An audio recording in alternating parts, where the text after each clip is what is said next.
Kasasagap lang ng Star Talk ang panganay sa kontrobersyal ngayong pamilya Aguilar na si Ka Freddy Aguilar nagsalita na ukol sa kasong kinasasangkutan ng nakababatang kapatid na si Marlene Aguilar Pollard at ng anak nitong si Jason Aguilar Ivler. Kaninang madaling araw kausap ni Ka Freddy ang Star Talk sa kanyang Ka Freddy's Tagaytay para sa launch ng kanyang awiting isinulat para sa mga biktima ng karahasan sa Maguindanao. Ganyan din ang tinanong sa akin nung panahon ng martial law. Ang daming isusulat na kanta, bakit yan isinusulat mo? Sabi ko, ito ang nararamdaman ko. Anong gagawin ko? Sisikilin ko yung nararamdaman ko? Hindi ba't masama yung sinisikil mo yung tunay na pakiramdam mo? Bakit kaya ako binigyan ng Diyos ng ganitong talento na nakikita ko yung totoo at naisusulat ko? Ano kaya yun? Yun talaga ang papel ko dito.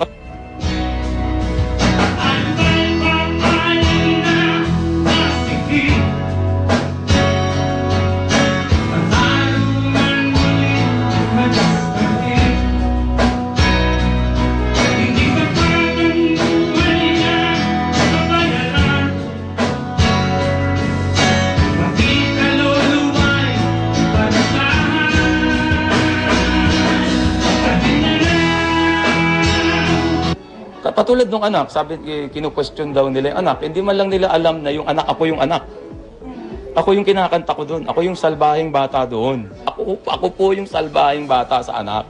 Ako po yung black sheep sa family ng mga Aguilar.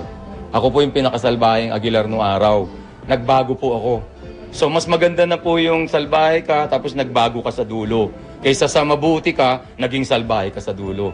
At ang tanong ko po, meron po ba kayong kilalang tao na walang nagawang masama o walang nagawang kamalian? Kung meron po, wala na po dito sa ibabaw ng lupa, yun nasa langit na. Sa kalaunan ng pakikipag-usap ng Star Talk kay Ka Freddy, hindi na naiwasang matalakay ang isa sa pinakamainit na issue ngayon, ang mga kasong kinasasangkutan ng kapatid niyang si Marlene Aguilar Pollard at pamangkin niya ritong si Jason Aguilar Ivler. Isa daw po kayo sa papaimbestigahan. Ay, okay lang po yun.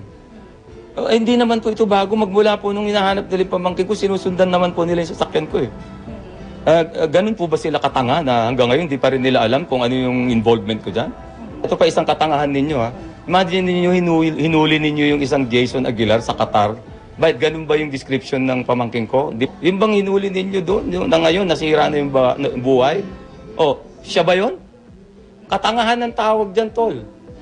Bumalik ulit kayo sa eskwela pag hindi kayo tatanga-tanga. Di pa ba kayo masaya? Ni-raid ninyo yung bahay ko? Wala kayong dalang warrant? Kung nakikinig po yung CHR, pag-aralan po ninyo nila yung ginawa nila sa bahay namin sa New Manila. Nasaan po yung warrant na pinakita ninyo sa akin dahil malabo po ang mata ko eh.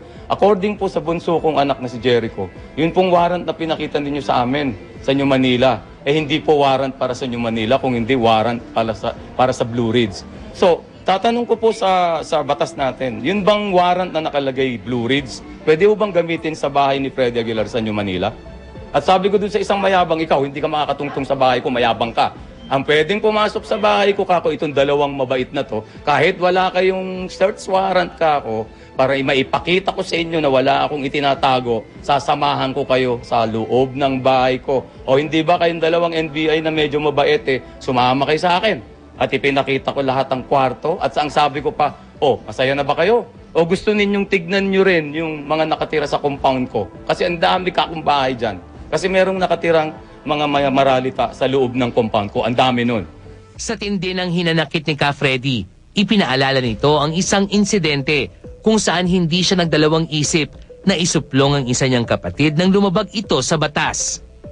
Kung nakakalimutan din ng NBI, meron akong record sa NBI na ako mismo ang nagpapaaresto sa kapatid ko na may ginawang biniktimang tao at nalapitan ako nitong mga taong ito na hindi ko sila kilala kung sino sila. Hanap ako ng mga sinasabing biktima ng kapatid ko. At nung makita ko ang ebidensya, sino ang kasama ng biktima? Sa NBI, ako, hindi ba? Gusto kong arestuhin ninyo ang kapatid ko dahil hindi siya dapat nang bibiktima ng tao. Nakalimutan nyo na yon?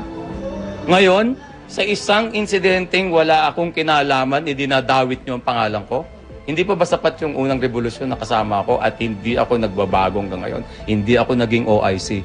Hindi ako nagtayo ng negosyo para mangurakot ako. Hanggang ngayon, yung perang meron ako, pinagpawisan kong lahat. Ayon kay Ka Freddy, magpahanggang ngayon ay hindi pa rin sila nakakapag-usap ng kapatid na si Marlene. Hindi pa.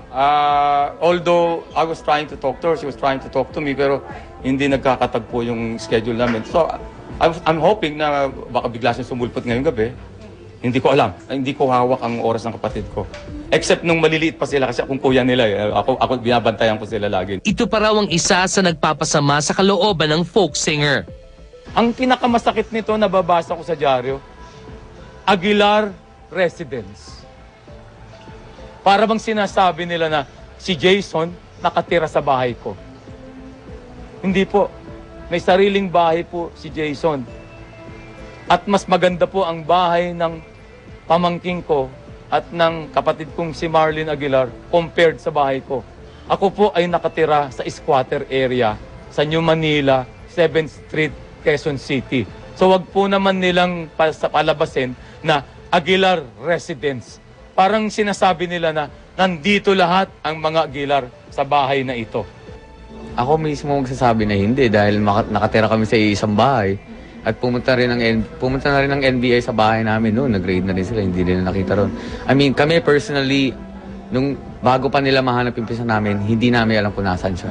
Ako mismo hindi ko talaga alam. Wala akong pinagtatanggol. Galit ako sa mga kriminal. Kung ang kriminal ay napatunayan nating kriminal, dapat merong parusa. Pero kung ang kriminal ay hindi pa nating napapatunayan kriminal, sa proseso ng demokrasya, dapat bigyan natin siya ng araw sa hukuman. Ang sabi sa English, innocent until proven guilty. Ang tanong ko ngayon, anak ko ba si Jason? Pamangking ko si Jason. Mahal na mahal ko si Jason. Ipaglalaban ko ng patayan si Jason dahil mahal ko siya. Pero anak ko ba siya? Sa akin ba siya nakatira? Ako ba ang nagpalaki sa kanya? At kung ako ba ang nagpalaki sa kanya at gusto ko siyang maging isang abogado at hindi siya sumunod sa gusto ko, ipapakulong ko ba siya? Isusumpa ko ba siya kung hindi siya sumunod sa gusto ko? Yung sa akin lang, pangaral. Anak, gusto kitang maging abogado.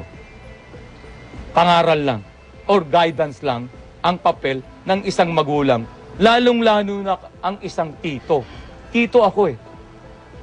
Kung ang magulang, guidance, ano ang tito? Siguro ang tito katalastas lang. Sa posibleng pagsampa ng kasong obstruction of justice kay Ka Freddy dahil sa hinalang pagkakanlong nito sa pamangking si Jason, ito ang kanyang pahayag. Ay hintayin kong matapos ang proseso. Walang shortcut ang batas. Kung merong gustong mag-shortcut ng batas, walang shortcut ang batas. Akala mo lang meron, wala. Maraming salamat, Dr. Vicky Bello, Teresa Tubiera ng Symmetria, Flawless, Even of Switzerland, and Susan Aquino, and Gold's Gym. Meta tayo na happy birthday to Mami Emma Tanael, and kay Men Lopez. Okay. Nice namin kasalamat sa GMA News para sa footage ni Jason Ivler. Kay si Ka Freddy po ay nakunan sa Ka Freddy's sa Malate, Manila at hindi po sa Tagaytay. And happy viewing to Elsa Graciano, Glory Lau, Emma Ribadulio of Katubig, Northern Samar. Happy birthday, Jerry Donato, Philippine Star. Happy birthday to Nick Ismael Maranan. Happy birthday to Kaloy Valera, Vicky Bello, and welcome home, Nestor and Lucy Guerrero. Ang tamatagalas na ba Samar, happy viewing. StarTalk would like to thank the following: Bizarre, Samsung Electronics, Philippine, everyone's invited for ACR Furniture, Modern Design Furniture, and Aqua Best.